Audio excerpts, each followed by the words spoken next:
Fala galera, tudo beleza? Vamos aí a mais um gabarito comentado e agora eu estou com essa questão aqui de número 33 da SpaceX de 2012. Dada a seguinte equação iônica de óxido-redução da reação, usualmente utilizada em etapas de sínteses químicas, envolvendo o íon de cromato e o ácido oxálico, aí deu a fórmula, né? E considerando a equação acima e o balanceamento de equações químicas por óxido-redução, a soma total dos coeficientes mínimos e inteiros obtidos das espécies envolvidas e a substância que atua como agente redutor são, respectivamente... Bom, galera, então antes da gente começar a resolver essa questão, cara, eu tenho que primeiro dar algumas dicas para vocês, que é o seguinte. Esse vídeo eu vou explicar para você todas as etapas da questão, tá ligado? Só que no contexto de prova, o que acontece? Essa questão, começar pelo balanceamento não seria uma boa, né? Por que eu estou falando isso para vocês? Porque a maneira mais eficiente de se resolver essa questão seria primeiro ver quem é o agente redutor, tá? Então eu já queria deixar bem claro para vocês que estão assistindo o vídeo, é o seguinte, a maneira que eu deveria resolver é começando vendo quem é o agente redutor para eliminar alternativas. Só que esse vídeo, como o balanceamento dessa equação é um pouquinho difícil, eu vou começar pelo balanceamento, né? Para que vocês possam aprender, tá ligado? Para a gente começar a balancear, a gente precisa saber calcular o NOx. Se por acaso você tem dificuldade de calcular o NOx e você não sabe absolutamente nada, aqui em cima está passando um card com a aula em que eu falo sobre esse tema. Então, se por acaso você travou, tipo, porra, da onde que saiu aquele NOx que o Marcelo colocou? Aí eu recomendo que você assista a aula para poder pegar a maior base, tá? Então vamos lá, vamos começar aqui, ó. A equação está aqui no papel. Bom, então eu preciso do NOx do cromo. Aqui como é que a gente faria esse cálculo? O cromo a gente não sabe, né? Porque, tipo assim, existem uns NOx que são fixos, né? Então o cromo a gente não teria ideia porque não está nessa tabelinha de NOx fixos. Então o cromo vale X, né? Como são 2, a gente vai colocar 2x. O oxigênio ele tem um NOx fixo, né, que é igual a menos 2, né? Claro que existem exceções, mas não é esse caso. E esse 2 menos aqui não é o NOx do oxigênio, tá? É o NOx do grupo, né, que é o íon de cromato. Então, como cada oxigênio vale menos 2, que eu já até vou colocar aqui, e eu tenho 7, eu vou colocar o quê? Menos 14, tá? E vou igualar a carga do grupo, que é menos 2. E aí, por essa equação de primeiro grau, eu faria o NOx do cromo e eu chegaria a um valor de cromo igual a mais 6. Então, esse é o primeiro ponto, tá? Aí a questão, ela dá o ácido oxálico, que é um ponto que muitos alunos iriam travar, que é o seguinte... Pô, como é que eu vou descobrir o NOx do carbono aqui? Então, se o cara fizesse essa mesma linha de raciocínio que eu estou falando, o que ele ia fazer? Então, eu imaginando lá no contexto da prova. O cara ia colocar o hidrogênio igual a mais 1, né? Que é o NOx fixo aí do hidrogênio. Ele ia colocar que o NOx do oxigênio é menos 2. E aí ele chegar ao carbono, que é X. Aí, preste atenção no cálculo que eu vou fazer. Se ele fizesse isso, ele ia chegar a 2, né? Então, 2 vezes 1 vai dar 2, mais... Cada carbono valendo x, então ele ia ter mais 2x, e ele ia ter o quê? 4 vezes menos 2 já dá menos 8, e ele ia igualar a zero. Aí se ele fizesse esse cálculo aqui, o que ele ia chegar? Ó, a 2x, né? Aí 2 com menos 8 vai dar menos 6 igual a zero, e ele ia chegar a x é igual a mais 3, tá bom? Então a gente chegaria a um NOx do carbono igual a mais 3, perfeito? Que eu vou colocar aqui. Só que eu acredito que muitos estudantes talvez ficariam meio que... digamos assim, bolado com o NOx desse carbono. Por quê? Porque é um composto orgânico. Então eu quero dar uma dica para vocês o seguinte, toma cuidado com o NOx de carbono em composto orgânico. Por quê? Porque às vezes o NOx do carbono ele vai variar em algumas estruturas, né? É o que eu falo. Lá naquela aula que eu falei de NOx, eu até dou um exemplo com relação a isso. Mas para desencargo de consciência, eu vou montar a estrutura do ácido oxálico para muitos estudantes que talvez estavam fazendo a SpaceX, montariam para verificar se realmente esse é o NOx do carbono, né? Então, como o nome diz é ácido oxálico, a gente já sabe que é um ácido carboxílico. Então, pela fórmula molecular, né, que é H2C2O4, eu vou colocar 2 carbonos, né, aqui, ó, 2 carbonos, né? Aí vai ser um ácido de carboxílico, né? Então, vão ter 2 carboxilas. E observe que bate com a fórmula molecular de H2C2O4, né? E como que a gente pode verificar se realmente o NOx do carbono é mais 3? Então, a gente pensa na quebra da ligação química, né? E a gente vê, né, o átomo que é mais eletronegativo, ele fica com o par de elétrons do compartilhamento. Então, por exemplo, aqui o oxigênio é mais eletronegativo do que o carbono, né? E aí o que, que acontece? Então aqui no caso do carbono, né, se essa ligação dupla fosse quebrada, né, o oxigênio ficaria com um par de elétrons do carbono, né, alcançando o NOx -2, o que já era previsível, né, e o carbono ficaria com a carga mais 2, né, porque perderia esses elétrons para o oxigênio. Para essa ligação aqui, como é uma simples, o carbono perderia 1, né, ficando com a carga mais 1, e o oxigênio aqui ficaria menos 1, e a quebra da ligação oxigênio com hidrogênio, o oxigênio ficaria com a carga menos 1 e o hidrogênio carga mais 1. Né? Então, isso tudo pensando em eletronegatividade, né? Para fazer essa previsão de quem fica com os elétrons e quem perderia os elétrons. Né? Essa ligação química aqui, se eu quebrasse, como é carbono, não ia gerar carga nenhuma. Moral da história. Tá vendo que esse carbono ficou com o somatório mais 3? Então, justamente bate com o nosso cálculo, né?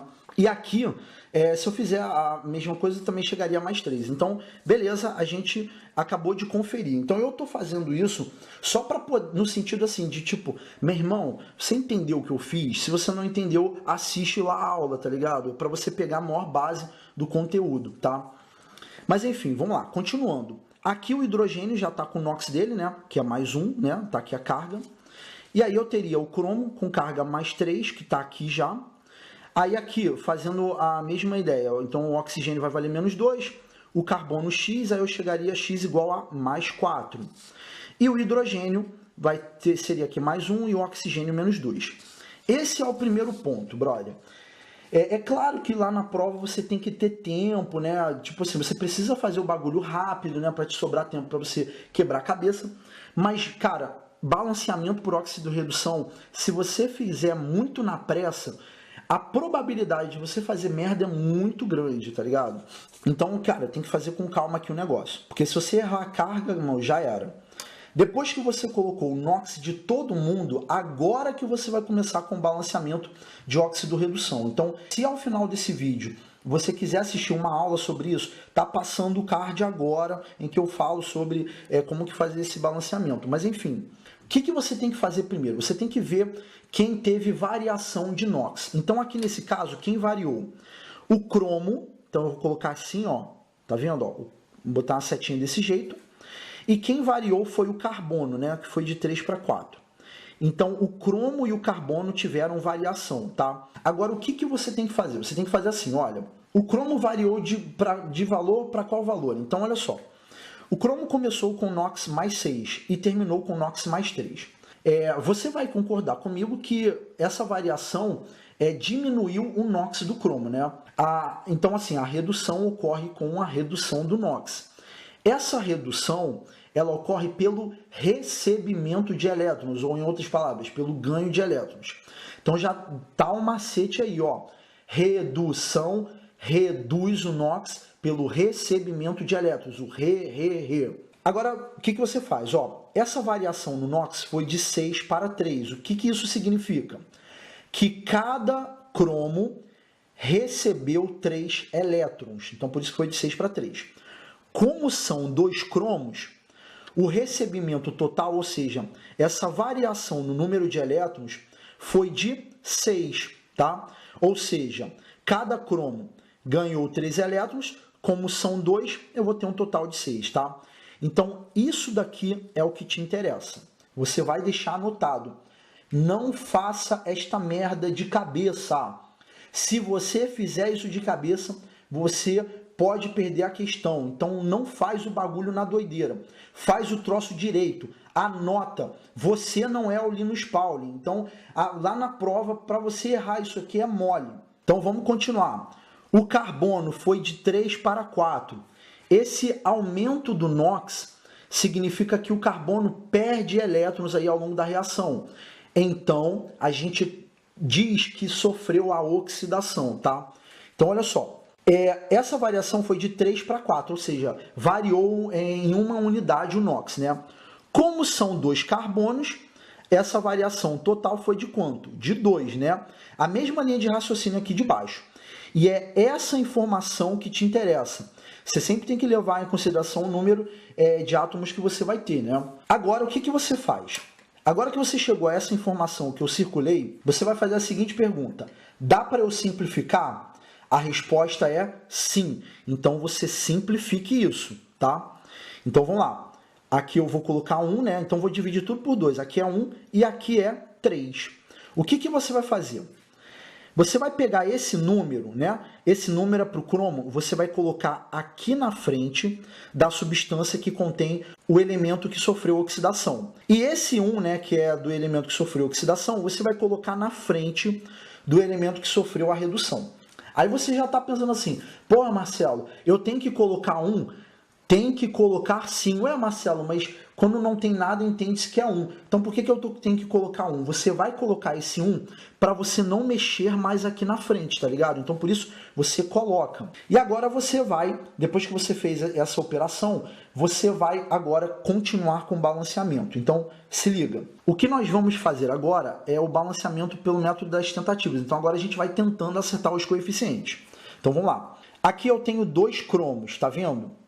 E aqui do lado direito eu tenho apenas 1. Então, procure trabalhar com balanceamento de substâncias que são assim, ó. O cromo só está aqui em uma substância do lado esquerdo e do lado direito também. Então, eu vou acertar ele. Então, olha só. 2 aqui e aqui só tem 1. Vou colocar o 2 aqui na frente. Cromo já está acertado. Vamos lá.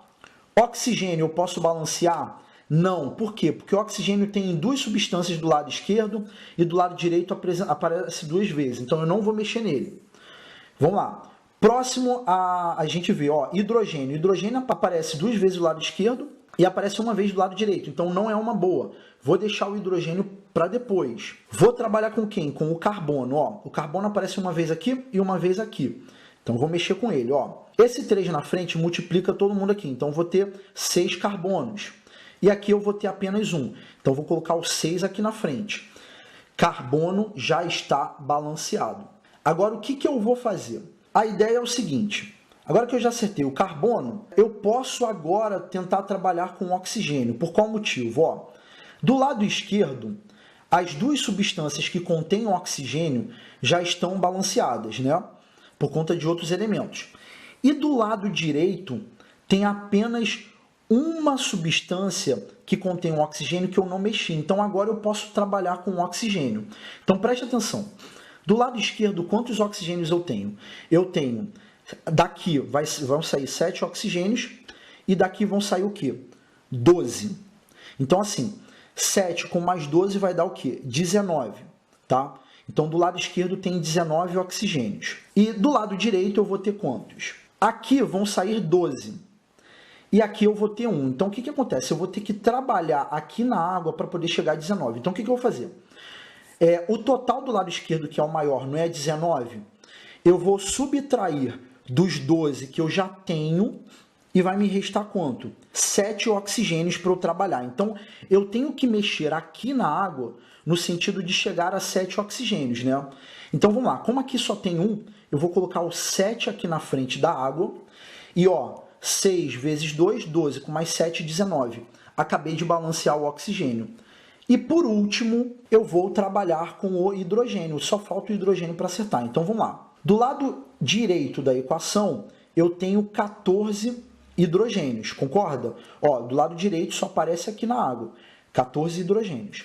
E do lado esquerdo, eu tenho o quê? Ó, então deixa eu anotar aqui, ó, 14. E do lado esquerdo, eu tenho o quê? 6 hidrogênios daqui e eu vou ter que trabalhar aqui para poder acertar, né? Então, olha só. 14, que é o total, menos 6, o que vai me restar de hidrogênios para balancear? 8. Aqui é só eu colocar 8. E agora eu vejo, como a questão pediu, o balanceamento, ele quer saber a soma total dos coeficientes mínimos e inteiros. Então, será que dá para simplificar isso daqui? Não dá para simplificar porque aqui já é 1, então não tem como mexer. O que eu vou fazer agora? Coeficientes são os números que estão aqui na frente. Agora eu vou somar a porra toda. Então vamos lá. Quanto que é? Vamos lá. 1 mais 3 mais 8 mais 2 mais 6 mais 7. Galera, se eu somar todo mundo aqui, vai dar quanto? Vai dar 27, tá bom? O que eu vou fazer? Olha só. Pelo somatório dos coeficientes, eu já identifiquei que a alternativa correta é a letra D. Aí você agora me pergunta, Marcelo, e a segunda parte da questão? Vamos agora para a segunda parte. Ele quer saber quem atua como agente redutor. Agente redutor vem ser a substância que faz com que o elemento químico de outra sofra a redução. Então, quem é um agente redutor? Então, quem sofreu redução foi o cromo. Então, a substância que fez com que o cromo sofresse a redução é justamente o ácido oxálico, tá? Então, assim, fica a dica, né? A substância que é classificada como agente redutor é que tem um elemento químico que sofreu oxidação, tá? E do outro lado da moeda, né, no caso, como o ácido oxálico é o agente redutor, eu poderia dizer que o dicromato foi o agente o quê? Oxidante. Então, o dicromato fez com que lá o carbono do ácido oxálico, né, sofresse a oxidação, beleza? Então, por isso que é o ácido oxálico. E aí, para fechar a questão, eu falo para vocês o seguinte: se eu fizesse inicialmente a análise de quem é o agente redutor, eu iria eliminar 3 alternativas. E lá no contexto da prova da SpaceX, o cara que está vendo que está se embananando todo para balancear, ele elimina 3 alternativas e se ele vê que não vai dar tempo de balancear, ou até mesmo ele não sabe balancear, né, pelo método de oxirredução, ele eliminar 3 alternativas e ficar entre 2, né, entre a letra A e a letra D, aumenta muito as chances de acerto dele, tá bom? Então, por isso que eu falei lá no início da questão que a melhor coisa a se fazer era começar a ver pelo agente redutor. Por quê? Vamos supor que o agente redutor fosse o hidrogênio. Então, você ganharia muito tempo, tá bom? Bom, galera, então é só isso. Espero que vocês possam ter gostado aí desse vídeo. Se puder dar um like aí para ajudar a gente, né? E é isso. Um abraço e até a próxima.